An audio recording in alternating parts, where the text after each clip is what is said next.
KSEBയുടെ sub engineer എക്സാമിൻ്റെ rank list വന്നിട്ടുള്ളത് 2023 ആ ഒരു പോസ്റ്റിലേക്ക് നമ്മൾ നോക്കുകയാണെങ്കിൽ 691 അഡ്വൈസുകൾ നിലവിൽ പോയിട്ടുണ്ട്. അതേപോലെ KSEBയുടെ അസിസ്റ്റന്റ് എഞ്ചിനീയർ റാങ്ക് ലിസ്റ്റ് നമ്മൾ നോക്കുകയാണെന്നുണ്ടെങ്കിൽ 260 അഡ്വൈസുകൾ പോയിട്ടുണ്ട്. 2024 റാങ്ക് ലിസ്റ്റ് നിലവിൽ വന്നിട്ടുള്ളത്. അപ്പോൾ ഈ രണ്ട് റാങ്ക് ലിസ്റ്റ് നമ്മൾ പരിശോധിക്കുകയാണെന്നുണ്ടെങ്കിൽ തീർച്ചയായിട്ടും ഈ രണ്ട് റാങ്ക് ലിസ്റ്റിലും കോമൺ ആയിട്ടുള്ള ഒരുപാട് ഉദ്യോഗാർത്ഥികൾ വന്നിട്ടുണ്ട്. എന്തുകൊണ്ടായിരിക്കും ഈ രണ്ട് റാങ്ക് ലിസ്റ്റിലും ഇതേപോലെ കോമൺ ആയിട്ടുള്ള ഉദ്യോഗാർത്ഥികൾ വന്നിട്ടുണ്ടാവുക? ഒന്നൊരു ഡിഗ്രി ലെവൽ എക്സാം ആണ്, ഒന്നൊരു ഡിപ്ലോമ ലെവൽ എക്സാം ആണ്. എന്നിട്ടും ഈ രണ്ട് എക്സാംസിലും കോമൺ ആയിട്ട് ഒരുപാട് പേര് വന്നിട്ടുണ്ട് എന്നുള്ളതിൻ്റെ റീസൺ എന്താ നിങ്ങൾ ആലോചിച്ചിട്ടുണ്ടോ? അതിന് ഏറ്റവും പ്രധാനപ്പെട്ട കാരണം എന്ന് പറയുന്നത് ഓരോ എക്സാംസുകൾ വരുന്ന സമയത്തും അതിനുവേണ്ടി മാത്രമായിട്ടുള്ള പ്രിപ്പറേഷൻ ആയിരിക്കും ചില ഉദ്യോഗാർത്ഥികൾ നടത്തുന്നുണ്ടാവുക. എന്നാൽ അതിനേക്കാൾ ഏറ്റവും മികച്ച രീതി എന്ന് പറയുന്നത് നിങ്ങളൊരു സബ്ജക്റ്റ് പഠിക്കുമ്പോൾ, ഉദാഹരണത്തിന് നിങ്ങൾ ഇലക്ട്രിക്കൽ മെഷീൻസ് എന്ന് പറയുന്ന സബ്ജക്റ്റ് പഠിക്കുകയാണെന്ന് വിചാരിക്കുക. ഇത് നിങ്ങൾക്കറിയാം, ഏത് കോമ്പറ്റേറ്റീവ് എക്സാം ആണെങ്കിലും, അത് AE എക്സാം ആയിക്കോട്ടെ, സബ് എഞ്ചിനീയർ ആയിക്കോട്ടെ, അതല്ല RRB എക്സാംസ് ആയിക്കോട്ടെ, ഏത് എക്സാംസ് ആണെങ്കിലും ഈ പറഞ്ഞിരിക്കുന്ന എക്സാംസുകളിലെല്ലാം എന്താണ്, ഇലക്ട്രിക്കൽ മെഷീൻസ് വരുന്നുണ്ട്. അപ്പോൾ നമ്മൾ പഠിക്കുമ്പോൾ ഡിപ്ലോമ ലെവൽ എന്ന് പറയുന്നൊരു പഠിത്തമുണ്ടോ, അല്ലെങ്കിൽ AE ലെവൽ എന്ന് പറയുന്നൊരു പഠിത്തമുണ്ടോ? അങ്ങനെയല്ല, നമ്മൾ ആ സബ്ജക്റ്റ് കൃത്യമായിട്ട് പഠിച്ചെടുക്കുക എന്നുള്ളത് തന്നെയാണ് അതിൽ ഇമ്പോർട്ടൻ്റ് ആയിട്ടുള്ള കാര്യം. സോ വളരെ കോംപ്രിഹെൻസീവായിട്ട് സബ്ജക്റ്റ് പഠിച്ചെടുത്തിട്ട് നിങ്ങൾ അതിനെ ഏത് രീതിയിലുള്ള ക്വസ്റ്റ്യൻസ് വന്നാലും അറ്റൻഡ് ചെയ്യാവുന്ന രീതിയിലേക്ക് നിങ്ങളുടെ പ്രിപ്പറേഷൻ നിങ്ങൾ കൊണ്ടുപോകണം. അതെങ്ങനെയാണ് മുന്നോട്ട് പോകേണ്ടത് എന്നുള്ളത് വീഡിയോ മുന്നോട്ട് പോകുന്നതിനനുസരിച്ച് നമ്മൾ പറയുന്നുണ്ട്. അപ്പോൾ നമുക്ക് ആദ്യം നോക്കി നോക്കേണ്ടത് കഴിഞ്ഞ പ്രാവശ്യത്തെ റാങ്ക് ലിസ്റ്റിൽ എത്രത്തോളം കോമൺ ആയിട്ടുള്ള ആളുകൾ വന്നിട്ടുണ്ട്. അതായത് അതിൽ ഞാൻ ഫുള്ളായിട്ടൊന്നും എടുക്കുന്നില്ല, ഞാൻ ആദ്യത്തെ പേജിൽ നിന്ന് എടുക്കുകയാണ്. ഈ റാങ്ക് ലിസ്റ്റിൽ ആദ്യത്തെ 10 റാങ്ക് വരുന്ന ആളുകൾ നമ്മൾ നോക്കുകയാണെന്നുണ്ടെങ്കിൽ അതിൽ കോമൺ ആയിട്ടുള്ള ഒരുപാട് ആളുകൾ നമുക്ക് കാണാൻ സാധിക്കുന്നുണ്ട്. ഇപ്പോൾ ഈ റാങ്ക് ലിസ്റ്റിൽ ഫസ്റ്റ് റാങ്ക് വന്നിട്ടുള്ള ആൾ ഈ ഒരു റാങ്ക് ലിസ്റ്റിൽ, ഇത് സബ് എഞ്ചിനീയർ റാങ്ക് ലിസ്റ്റ് ആണ്, ഈ റാങ്ക് ലിസ്റ്റിലേക്ക് വന്ന സമയത്ത് 3rd റാങ്ക് വന്നിട്ടുണ്ട്. അതായത് ഈ രണ്ട് റാങ്ക് ലിസ്റ്റിലും ടോപ്പ് 3 വന്നിട്ടുണ്ട്.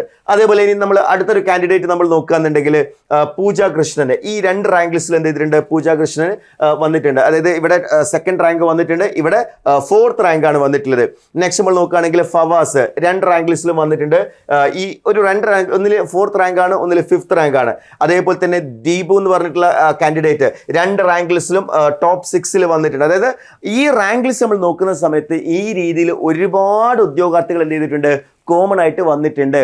അതായത് ഒന്ന് ഡിഗ്രി ലെവൽ എക്സാമും ഒന്ന് ഡിപ്ലോമ ലെവൽ എക്സാം ആയിട്ടും കോമൺ ആയിട്ട് വന്നതിൻ്റെ റീസൺ എന്ന് പറയുന്നത് ഞാൻ നേരത്തെ പറഞ്ഞ പോലെ കോംപ്രിഹെൻസീവ് ആയിട്ടുള്ള പ്രിപ്പറേഷൻ ആണ്. അതായത് ഏതെങ്കിലും ഒരു സബ്ജക്റ്റ് അല്ലെങ്കിൽ ഏതെങ്കിലും ഒരു പെർട്ടിക്കുലർ എക്സാമിന് വേണ്ടി മാത്രമായിരിക്കരുത് നിങ്ങൾ പഠിക്കേണ്ടത്, നിങ്ങൾ ഇൻ ഡെപ്ത് ആയിട്ട് നിങ്ങൾ പഠിക്കണം. അതായത് നിങ്ങളൊരു സബ്ജക്റ്റ് പഠിക്കുന്ന സമയത്ത് ആ സബ്ജക്റ്റ് റിലേറ്റഡ് ആയിട്ടുള്ള മുഴുവൻ കാര്യങ്ങൾ നിങ്ങൾ പഠിക്കാൻ ശ്രമിക്കുക. അതുകൂടാതെ അതിൻ്റെ എക്സാംസുകൾ അറ്റൻഡ് ചെയ്യുക, അതിൻ്റെ നോട്ട്സ് പ്രിപ്പയർ ചെയ്യുക. ഇതെല്ലാം ചേരുമ്പോഴാണ് പ്രിപ്പറേഷൻ എന്ത് ചെയ്യുന്നത്, കംപ്ലീറ്റ് ആവുന്നത്. ഇനി മറ്റൊരു കാരണം കൂടി ഉണ്ടാവാം. അതായത് ഈ രണ്ട് റാങ്ക് ലിസ്റ്റിലും ഒരേപോലെ കോമൺ ആയിട്ട് വരാനുള്ള മറ്റൊരു പ്രധാനപ്പെട്ട കാരണം എന്ന് പറയുന്നത് 2021 ഈ ഒരു എക്സാമിൻ്റെ നോട്ടിഫിക്കേഷൻ വരുന്നത്, 2021.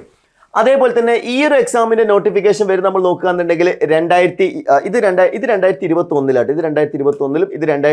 ഇത് 2022 എന്ത് ചെയ്തിട്ടുള്ളത്, വന്നിട്ടുള്ളത്. അതായത് ഇത് നോട്ടിഫിക്കേഷൻ വന്ന് ഏതാണ്ട് ഒരു വർഷം കഴിഞ്ഞിട്ടാണ് അടുത്ത നോട്ടിഫിക്കേഷൻ വരുന്നത്. സ്വാഭാവികമായിട്ടും KSEB സബ് എഞ്ചിനീയർ പ്രിപ്പറേഷൻ എന്ന് പറയുന്നത് ആ ഒരു ഡിപ്ലോമ ലെവലിലുള്ള പ്രിപ്പറേഷൻ ചെയ്തിട്ടുണ്ടാവും, കംപ്ലീറ്റ് ചെയ്തിട്ടുണ്ടാവും. പിന്നീട് അവർക്ക് എന്ത് ചെയ്താൽ മതി, ആ പഠിച്ചിരിക്കുന്ന സബ്ജക്റ്റിനെ അടുത്ത ലെവലിലേക്ക്, അതായത് ഡിഗ്രി ലെവലിലേക്ക് അപ്ഗ്രേഡ് ചെയ്യുക എന്ന് പറയുന്ന ടാസ്ക് ആയിരിക്കും പിന്നീടുള്ള ഒരു വർഷം അവർ ചെയ്തിട്ടുണ്ടാവുക. അതായത് നിങ്ങൾ ഡിപ്ലോമ ലെവൽ എന്ന് പറയുന്നത് തീർച്ചയായിട്ടും നിങ്ങളുടെ പ്രിപ്പറേഷൻ സ്റ്റാറ്റസ് എവിടെ നിൽക്കുന്നുണ്ട് നിങ്ങൾ നോക്കണം. നിങ്ങൾ ഓൾറെഡി BTech ഒക്കെ കഴിഞ്ഞു, BTech കഴിഞ്ഞപ്പോൾ ഒരു ഗേറ്റ് പ്രിപ്പറേഷൻ ചെയ്ത ആളാണെങ്കിൽ നിങ്ങളൊരു ഡിപ്ലോമ ലെവലിലേക്ക് പഠിക്കേണ്ട കാര്യമില്ല. നിങ്ങൾ ഫോക്കസ് ചെയ്ത് ഇങ്ങനെ വേണമെങ്കിൽ AE ലെവലിൽ പഠിക്കാം. അതല്ല, നിങ്ങൾ BTech ഒക്കെ കഴിഞ്ഞു, പക്ഷേ നിങ്ങളൊരു കോമ്പറ്റേറ്റീവ് എക്സാമിന് പഠിച്ചിട്ടുള്ള ആളല്ല എങ്കിൽ നിങ്ങൾ തീർച്ചയായിട്ടും AE ലെവലിൽ തുടങ്ങുന്നതിന് പകരം ഏറ്റവും ബെറ്റർ ആയിട്ടുള്ളത് ഡിപ്ലോമ ലെവലിൽ നിങ്ങളുടെ പ്രിപ്പറേഷൻ നിങ്ങൾ സ്റ്റാർട്ട് ചെയ്യുക. അപ്പോൾ നിങ്ങൾക്ക് സബ്ജക്റ്റിൽ ഒരു ബേസ് കിട്ടും. അതേപോലെ തന്നെ തീർച്ചയായിട്ടും ഡിപ്ലോമ ലെവൽ എന്ന് പറയുമ്പോൾ ഒരുപാട് ഡെപ്തിലില്ല, അത് തീർച്ചയായിട്ടും തിയററ്റിക്കൽ ആയിട്ടുള്ള കാര്യങ്ങൾ പഠിക്കാനുണ്ടാവും, പ്രോബ്ലംസ് കുറവായിരിക്കും. എന്നാൽ പിന്നീടുള്ള സമയങ്ങളിൽ നിങ്ങൾ പഠിച്ച ടോപ്പിക്കിനെ നിങ്ങൾക്ക് പോളിഷ് ചെയ്തുകൊണ്ട് അത് ഇംപ്രവൈസ് ചെയ്തുകൊണ്ട് ഒരു മികച്ച പ്രിപ്പറേഷനിലൂടെ നിങ്ങൾക്ക് എന്ത് ചെയ്യാം, ഒരു AE ലെവൽ പ്രിപ്പറേഷനിലേക്ക് നിങ്ങൾക്ക് അതിനെ അപ്ഗ്രേഡ് ചെയ്യാൻ സാധിക്കും വളരെ ഈസി ആയിട്ട്. സോ തുടങ്ങേണ്ടത് ഈ ഒരു കാറ്റഗറിയിൽ തന്നെയാണ്, ഡിപ്ലോമ ലെവലിൽ തന്നെയാണ്. സോ അവിടെയാണ് KSEB സബ് എഞ്ചിനീയർ പ്രിപ്പറേഷൻ്റെ ഇമ്പോർട്ടൻസ് വരുന്നത്. KCB സബ് എഞ്ചിനീയറിന്റെ റാങ്ക് ലിസ്റ്റ് എക്സ്പയർഡ് ആവുന്നത് ഞാൻ ഓൾറെഡി മുമ്പ് പല വീഡിയോസിലും പറഞ്ഞ കാര്യമാണ്, ഒരിക്കൽ കൂടി ഞാനത് റിപ്പീറ്റ് ചെയ്യാണ്. അതായത് റാങ്ക് ലിസ്റ്റ് എക്സ്പയർ ആവുന്ന ഡേറ്റ് നമ്മൾ നോക്കുകയാണെന്നുണ്ടെങ്കിൽ KCB sub engineer 29/11/2023 rank list വന്നിട്ടുള്ളത്. അപ്പോൾ എക്സ്പയർഡ് ആവുന്ന ഡേറ്റ് എന്ന് പറയുന്നത് 29/11/2026 ആയിരിക്കും. ഓക്കെ, കേരള PSCയുടെ പുതിയ ട്രെൻഡ് മനസ്സിലാക്കിയിട്ടുള്ള ഒരാളാണെങ്കിൽ നിങ്ങൾക്കറിയാം, റാങ്ക് ലിസ്റ്റ് എക്സ്പയർഡ് ആവുന്നതിൻ്റെ 6 മാസം മുന്നേ വരെ നമ്മൾക്ക് എക്സാം നോട്ടിഫിക്കേഷൻ പ്രതീക്ഷിക്കാം എന്നുള്ളതാണ്. അതായത് വരുമെന്ന് 100% ഉറപ്പ് ഒരാൾക്കും പറയാൻ പറ്റില്ല. അത് കേരള PSC നോട്ടിഫിക്കേഷൻ വരുന്നത് വരെ ഒരാൾക്കും അത് പ്രിഡിക്റ്റ് ചെയ്യാനും പറ്റില്ല. പലരും ചോദിക്കാറുണ്ട് എന്ന് വരും എന്നൊക്കെ ഉള്ളത്. ഒരിക്കലും അത് പ്രിഡിക്റ്റ് ചെയ്യാൻ പറ്റില്ല.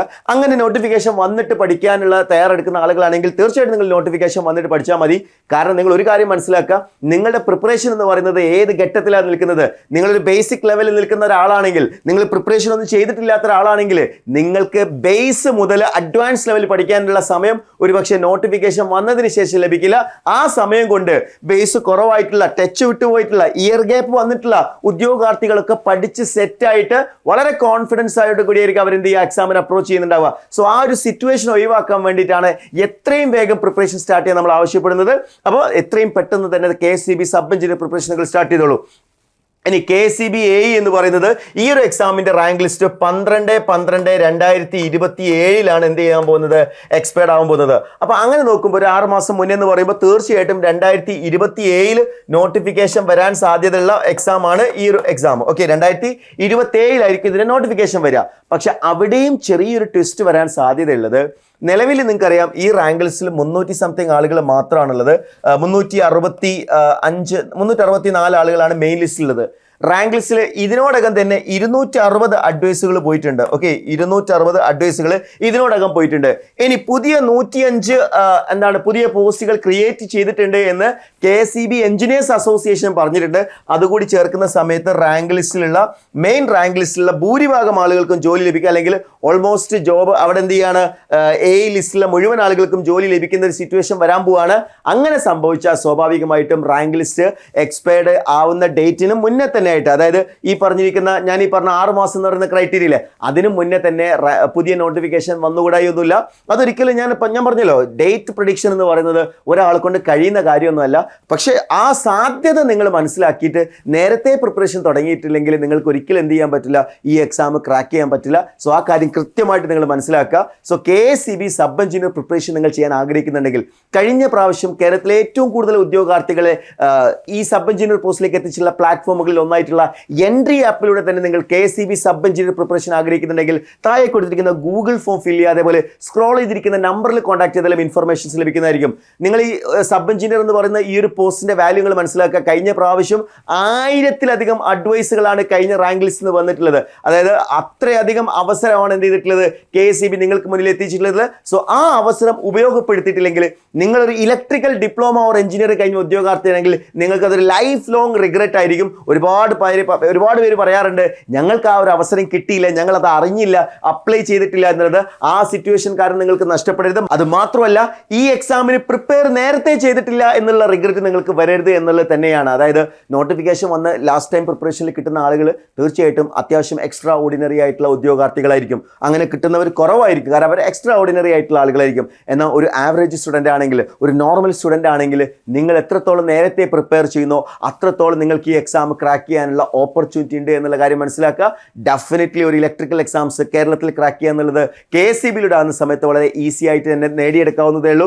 സോ ഈ ഒരു KCB സബ് എഞ്ചിനീയറിന് വേണ്ടിയിട്ട് നമ്മൾ എന്ത് ചെയ്യാണ്, മുഴുവൻ സിലബസും റെക്കോർഡഡ് ക്ലാസ് ആയിട്ട് ഡിജിറ്റൽ ബോർഡിൽ ലേറ്റസ്റ്റ് കണ്ടന്റ് ആയിട്ട് നിങ്ങൾക്ക് ലഭിക്കാൻ പോകുന്നത്.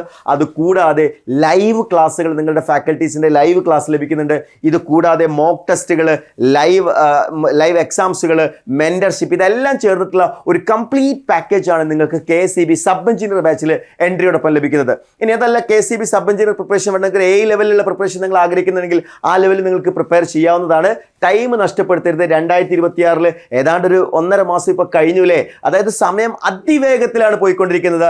അതേപോലെ അവസരങ്ങൾ നിങ്ങളെ കൈവിട്ട് പോവാതിരിക്കണമെന്നുണ്ടെങ്കിൽ നിങ്ങൾ വളരെ വിജിലൻ്റ് ആയിരിക്കണം. കൃത്യമായിട്ടുള്ള ടൈം യൂട്ടിലൈസേഷൻ വേണം, ടൈം മാനേജ്മെന്റ് വേണം, പ്ലാനിങ് വേണം. ഇതെല്ലാം നേടിയെടുക്കാൻ നിങ്ങളുടെ പ്രിപ്പറേഷൻ ഇന്ന് തന്നെ നിങ്ങൾ സ്റ്റാർട്ട് ചെയ്യുക. അത് എൻട്രിയോടൊപ്പം ആഗ്രഹിക്കുന്നുണ്ടെങ്കിൽ താഴെ കൊടുത്തിരിക്കുന്ന ഗൂഗിൾ ഫോം ഫിൽ ചെയ്യുക, അല്ലെങ്കിൽ സ്ക്രോൾ ചെയ്തിരിക്കുന്ന നമ്പറിൽ കോൺടാക്ട് ചെയ്താൽ കൂടുതൽ ഇൻഫർമേഷൻ ലഭിക്കുന്നതായിരിക്കും. Wish you all the best.